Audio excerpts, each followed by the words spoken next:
नमस्कार दोस्तों। आज हम हिंदी साहित्य के आदिकाल के बारे में पढ़ाएंगे। आज हम स्टार्टिंग से फिर से एक बार ये आदिकाल का शुरुआत करते हैं। ये क्वेश्चन जो है आपके TGT, PGT, net, GRF, KBS, NBS जो भी पेपर होते हैं उसमें हिंदी से रिलेटिव क्वेश्चन जो आते हैं वो इन्हीं सब को में से पूछे जाते हैं। और विशेषकर आदिकाल जिसको हम वीरगाथा काल कहते हैं, इसका ये टॉपिक बहुत ही इम्पॉर्टेंट है।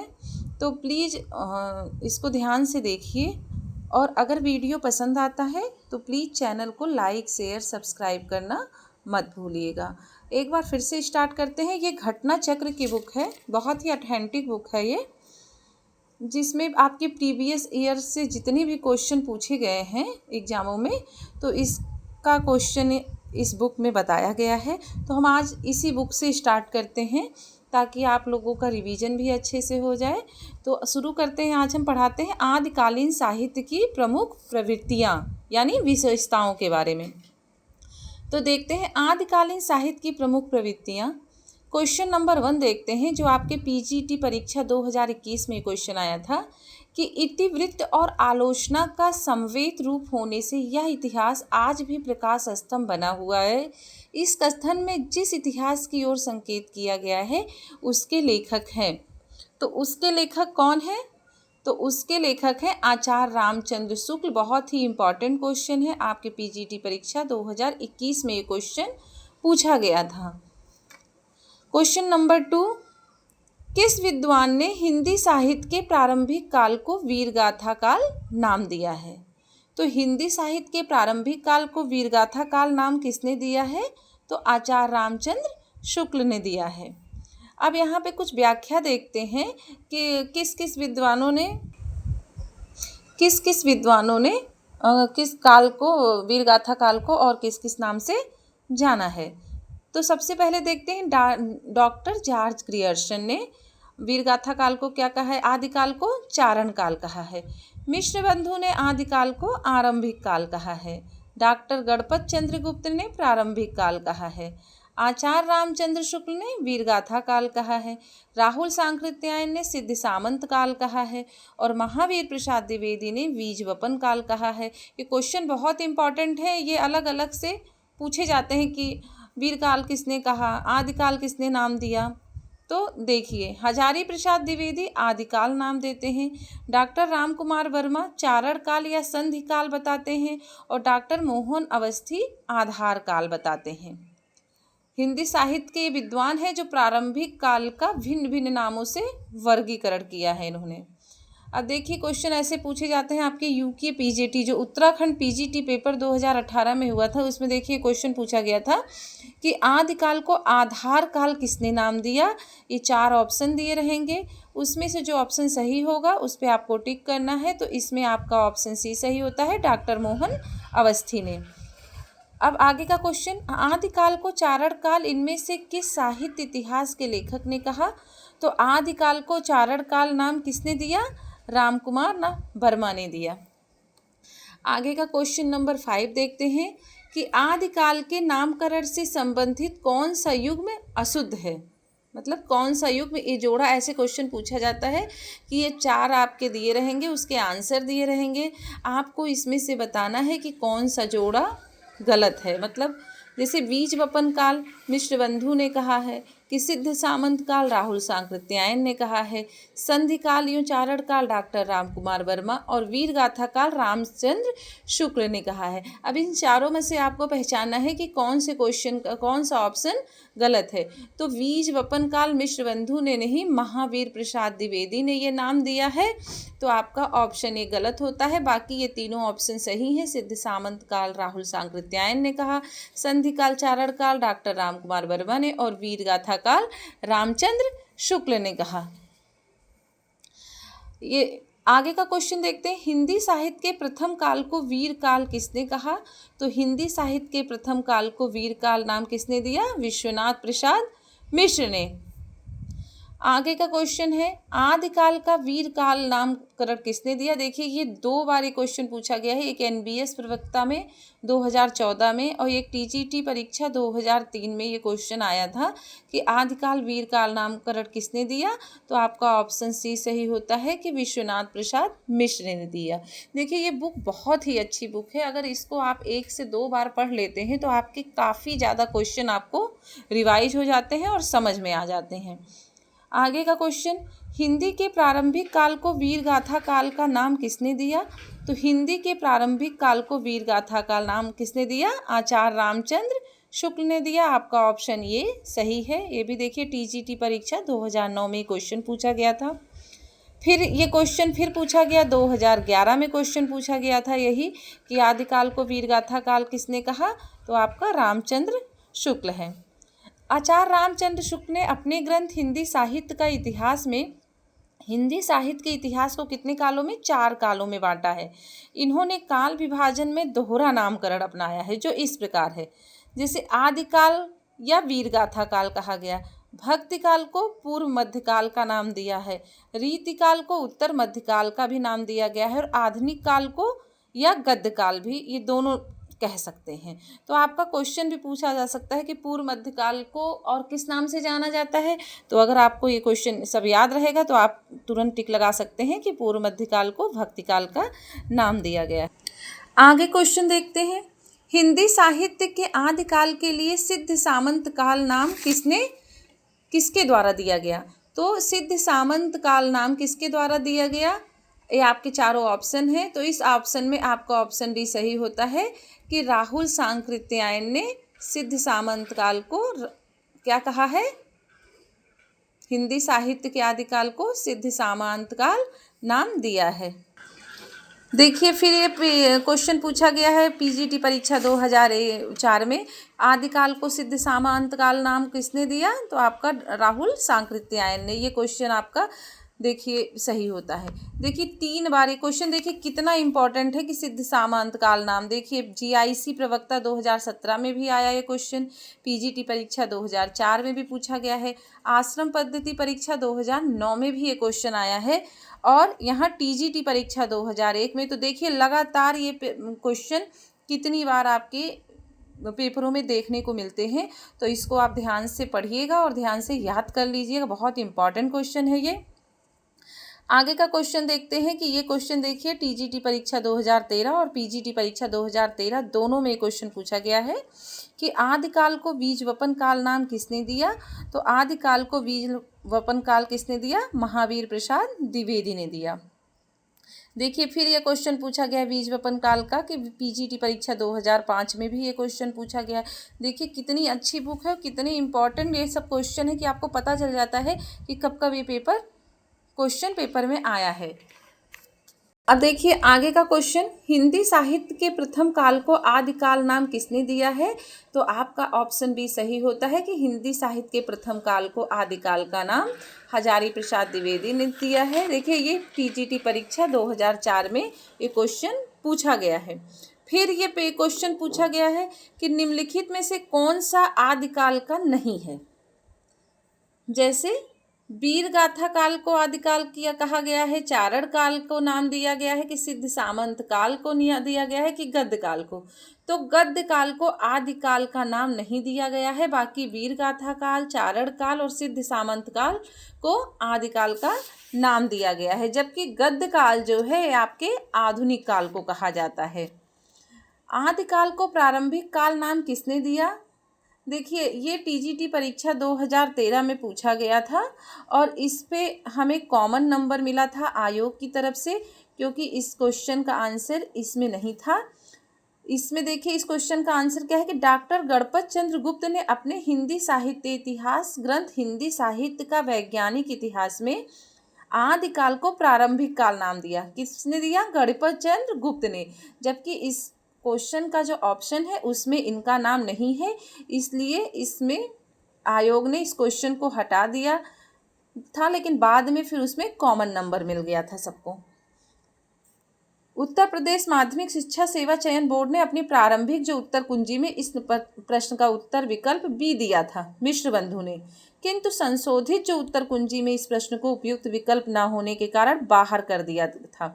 मिश्र बंधु ने आदिकाल का नाम आरंभिक काल बताया है। किसने? मिश्र बंधु ने। जबकि यहाँ क्या पूछा गया है? प्रारंभिक काल। तो प्रारंभिक काल का नाम डॉक्टर गणपत चंद्र गुप्त ने दिया है। क्लियर हुआ ये क्वेश्चन। आगे का क्वेश्चन है कि हिंदी साहित्य का वैज्ञानिक इतिहास के लेखक कौन है? तो हिंदी साहित्य के वैज्ञानिक इतिहास के लेखक डॉक्टर गणपत चंद्र गुप्त हैं। ये यूके पीजीटी परीक्षा 2020 में क्वेश्चन आया था।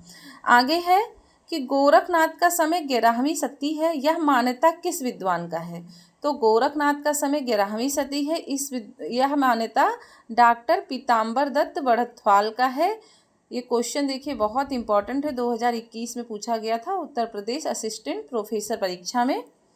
अब इनके बारे में थोड़ा सा विस्तार से जान लेते हैं कि डॉक्टर पीताम्बर दत्त बड़थवाल गोरखनाथ का समय 11वीं सदी मानते हैं। कौन मानता है? कि पीताम्बर दत्त बड़थवाल गोरखनाथ का समय 11वीं सदी मानते हैं। राहुल सांकृत्यायन ने गोरखनाथ का समय क्या माना है? 845 माना है। जबकि राम कुमार वर्मा 13वीं सदी मानते हैं एवं हजारी प्रसाद द्विवेदी 9वीं सदी मानते हैं। पीताम्बर दत्त बड़थवाल ने गोरखनाथ के ग्रंथों का संपादन किसमें किया? गोरख बानी शीर्षक से किया। तो इसमें से काफ़ी क्वेश्चन 3 से 4 क्वेश्चन आपकी बनते हैं जो बहुत ही इंपॉर्टेंट है। आगे देखते हैं। इस टाइप के देखिए क्वेश्चन काफ़ी पूछे जाते हैं कि सूची 1 का मिलान सूची 2 से कीजिए और दिए गए कूट से सही उत्तर का चयन कीजिए। अब जैसे सूची 1 में आपके इतिहासकार हैं और सूची 2 में उनके नामकरण है, मतलब जो इतिहासकार हैं उनकी रचनाओं के नाम हैं। तो इसमें आपको सही का मिलाना है और यहाँ पे आपका ऑप्शन दिया गया है, उसको आपको टिक करना है। देखिए, आचार्य रामचंद्र शुक्ल, डॉक्टर हजारी प्रसाद द्विवेदी, राहुल सांकृत्यायन और मिश्र बंधु का नाम है। आचार्य रामचंद्र शुक्ल के आगे प्रारंभिक काल, हजारी प्रसाद के आगे वीरगाथा काल और राहुल सांकृत्यायन के आगे सिद्ध सामंत काल और मिश्र बंधु के आगे आदिकाल है।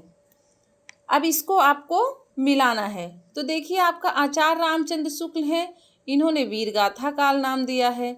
हजारी प्रसाद द्विवेदी ने आदिकाल का नाम दिया है। मिश्र बंधु ने प्रारंभिक काल, जबकि मिश्र बंधु ने गलत है, ये आरंभिक काल नाम दिया है। क्या दिया है? आरंभिक काल। और राहुल सांकृत्यायन ने सिद्ध सामंत काल नाम दिया है। ये भी क्वेश्चन देखिए बाहर कर दिया गया था और इसका सही आंसर ये है कि आचार्य रामचंद्र शुक्ल वीरगाथा काल, हजारी प्रसाद द्विवेदी आदिकाल, राहुल सांकृत्यायन सिद्ध सामंत काल और मिश्र बंधु आरंभिक काल, जबकि प्रारंभिक काल आपके गणपत चंद्र गुप्त ने बोला है। आगे का क्वेश्चन देखते हैं कि इनमें से किस साहित्य इतिहासकार ने अपने इतिहास ग्रंथ में हिंदी के गद्य साहित्य को गद्य का आविर्भाव, गद्य का प्रवर्तन, गद्य का प्रसार और गद्य की वर्तमान गति नामक खंडों में विभक्त किया है।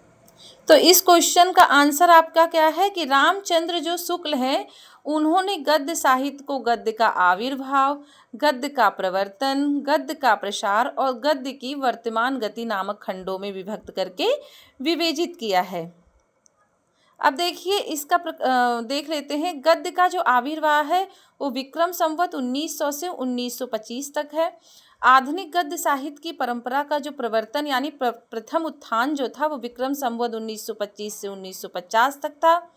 गद्य साहित्य का जो प्रसार द्वितीय उत्थान था वो 1950 से 1975 था और गद्य साहित्य की वर्तमान गति जो तृतीय उत्थान है वो विक्रम संवत 1975 से आज तक है। तो ये क्वेश्चन बहुत ही इम्पॉर्टेंट है। ये जीआईसी प्रवक्ता परीक्षा 2017 में ये क्वेश्चन पूछा गया था, तो इसको ध्यान से आप लोग देख लीजिएगा। और अगर वीडियो पसंद आ रहा है, क्वेश्चन आपको अच्छे लग रहे हैं तो इसको आप नोट डाउन करते हुए चलिएगा। आगे का क्वेश्चन है, डॉक्टर राम कुमार वर्मा ने हिंदी साहित्य का आरंभ कब से माना है? तो डॉक्टर राम कुमार वर्मा ने हिंदी साहित्य का आविर्भाव 693 ईस्वी माना है। आगे इसका विस्तार से दिया गया है, आप लोग इसको देख लीजिएगा। डॉक्टर राम कुमार वर्मा द्वारा विरचित हिंदी साहित्य का आलोचनात्मक इतिहास सन 1938 ईस्वी में प्रकाशित हुआ। इसमें उन्होंने एक विशेष कालखंड सन 693 ईस्वी और 1693 ईस्वी तक रचित हिंदी साहित्य का विवेचन किया है। विवेच्य ग्रंथ 7 प्रकरणों संधिकाल, चारणकाल, भक्तिकाल की अनुक्रमणिका, भक्तिकाल, प्रेम काव्य, राम काव्य तथा कृष्ण काव्य में विभाजित है।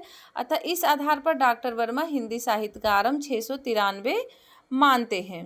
तो ये आपके क्वेश्चन का आंसर था और इसके बारे में कुछ विशेषताएं थी। इसको आप आराम से वीडियो को रोक के इसको देख सकते हैं।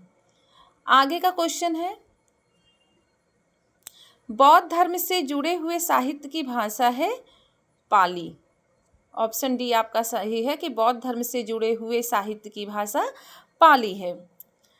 ये भी देखिए, इसका क्या कहते हैं व्याख्या यहाँ पे किया गया है, तो आप इसको एक बार देख लीजिएगा। मैं एक बार पढ़ देती हूँ कि प्राकृतिक भाषा के विविध रूप हैं, उसमें पाली का संबंध बौद्ध धर्म के ग्रंथों से है और अर्धमागधी का संबंध जैन धर्म के ग्रंथों से है। बौद्ध धर्म का संबंध किसका है? पाली का संबंध किससे है? बौद्ध धर्म के ग्रंथों से। और अर्धमागधी का संबंध किसका है? जैन धर्म के ग्रंथों से। इसको ध्यान से देखिएगा। जहाँ जहाँ बौद्ध धर्म का प्रचार हुआ है वहाँ वहाँ पाली भाषा पहुँची है और जैन धर्म के साथ अर्धमागधी, मतलब पाली भाषा के साथ बौद्ध धर्म और अर्धमागधी के साथ जैन धर्म के साथ पहुँची है। प्राकृतिक भाषा को साहित्यिक महत्व पूर्व की तुलना में पश्चिम से अधिक प्राप्त हुआ है और उसमें भी विशेष रूप से महाराष्ट्रीय प्रकृति का प्रधान रूप है। तो इस क्वेश्चन का आंसर देखिए और इसकी व्याख्या देखिए। बहुत ही अच्छी बुक है। इसमें क्वेश्चन का आंसर तो दिया रहता है लेकिन और भी चीज़ों के साथ उसकी व्याख्या की गई है। आगे देखिए, निम्नांकित में से अपभ्रंश प्रभावित हिंदी रचना कौन सी है? तो आपका ऑप्शन सी सही है, भारतेश्वर बाहुबलीरास क्या कहते हैं आपका अपभ्रंश प्रभावित हिंदी रचना है।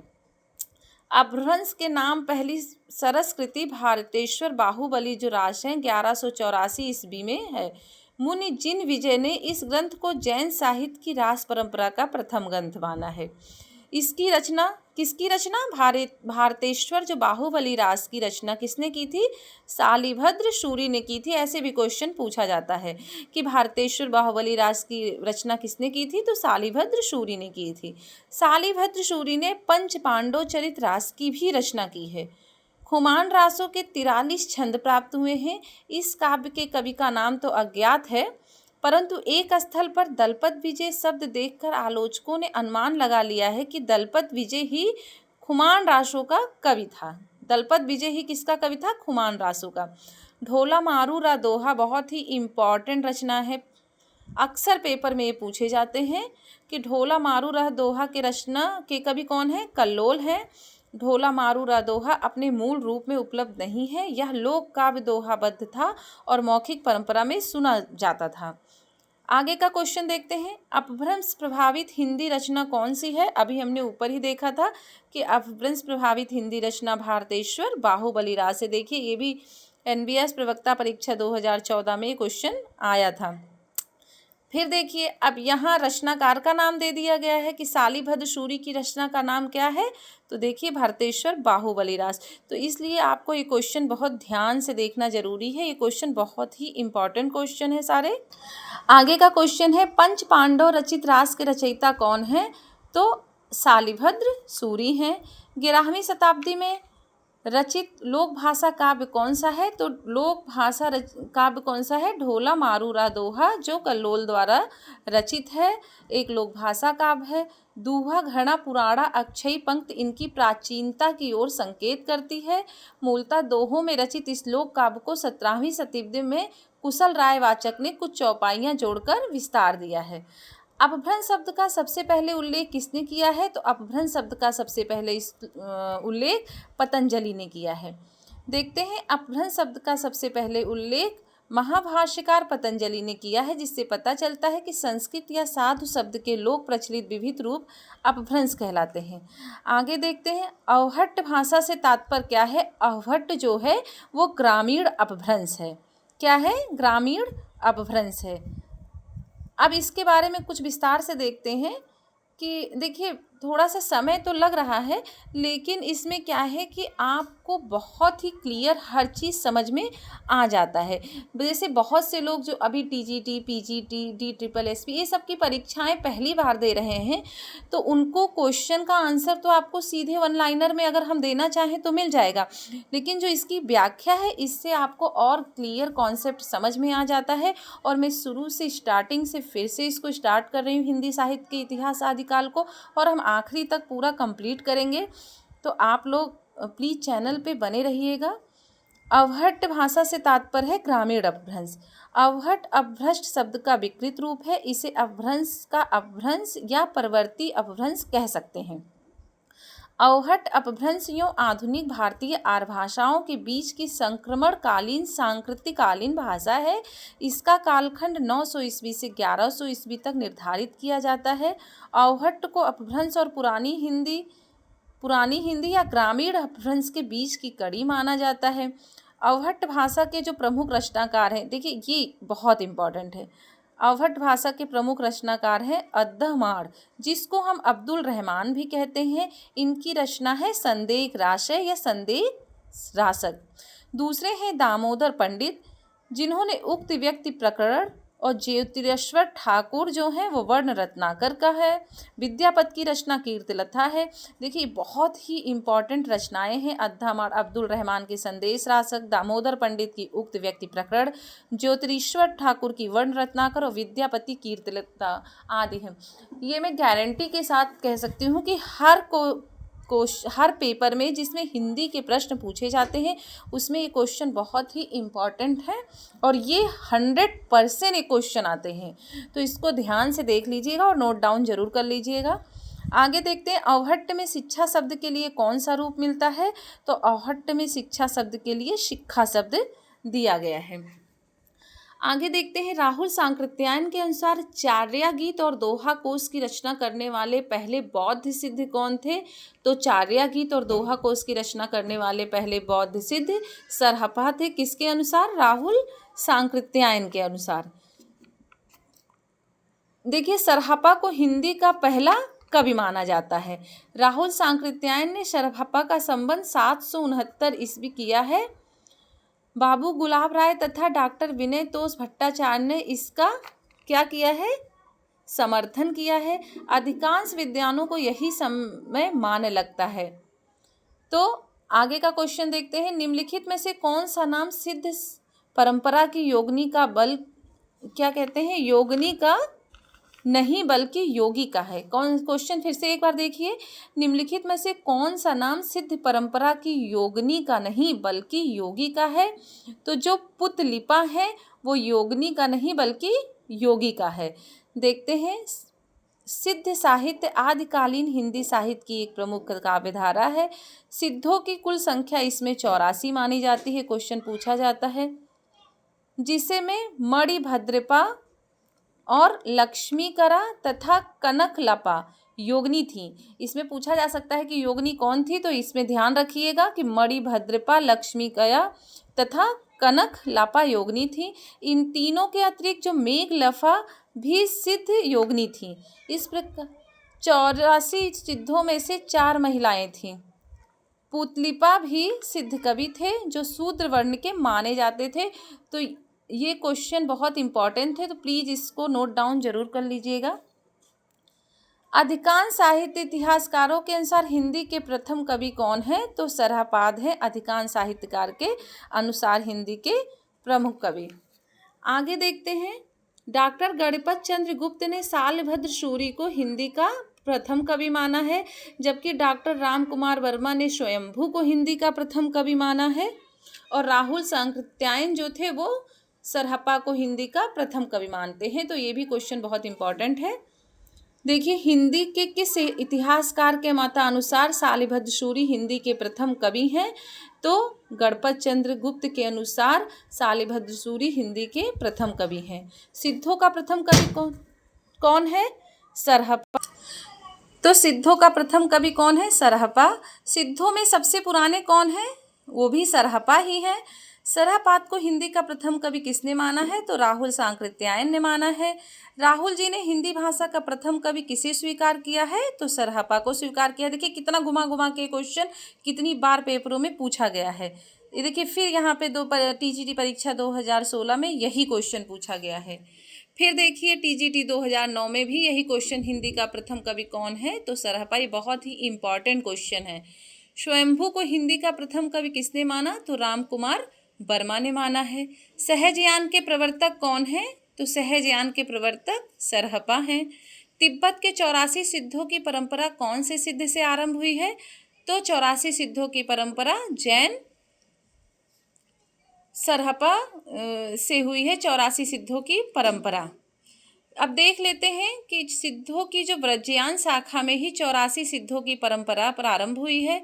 राहुल सांकृत्यायन के अनुसार तिब्बती सिद्धों की परंपरा सरहपा से प्रारंभ हुई है तथा नारोपा से पूरी हुई है। स्टार्टिंग सरहपा से हुई है और प्रारंभ हुई थी तथा नारोपा से पूरी हुई थी। अब सिद्ध देखिए, रचनाएं दोहा कोश और चार्य पद हैं। भाषा जो है सांध्य भाषा है। बौद्ध धर्म के विकृत रूप से उद्भव हुआ है सिद्धों की। श्री पर्वत इनका प्रधान केंद्र है। सिद्धांत चर्चा के जो ग्रंथ हैं सिद्ध की, साधन समुच्चय, आदि कर्म प्रदीप और मंचू श्री मूल कल्प हैं।